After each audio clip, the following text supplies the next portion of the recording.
আমাদের ছোট নদী চলে বাঁকে বাঁকে, বৈশাখ মাসে তার হাঁটু জল থাকে।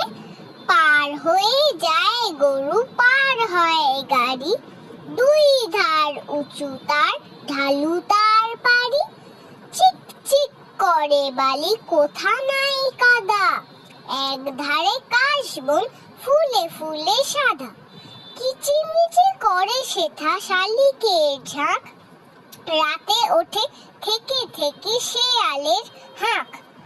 আর পারে আমবন তালবন চলে, গায়ের বামুন পাড়া তারি ছায়া তলে।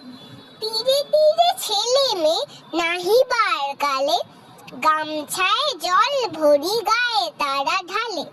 সকালে বিকালে খবু নেওয়া হলে পরে, আঁচলে ছাকিয়া তারা ছোট মাছ ধরে। বালি দিয়ে মাঝে থালা ঘটিগুলি মাঝে, বধূরা কাপড় কেচে যায় গৃহ কাজে। আষাঢ়ে বাদল নামে নদী ভরো ভরো, মাটিয়া ছুটিয়া চলে ধারা খরতর। মহাবেগে কল কল কোলাহল ওঠে, ঘোলা জলে পাকগুলি ঘুরে ঘুরে ছোটে। দুই কূলে বনে বনে পড়ে যায় সারা, বর্ষার উৎসবে জেগে ওঠে পাড়া। নমস্কার।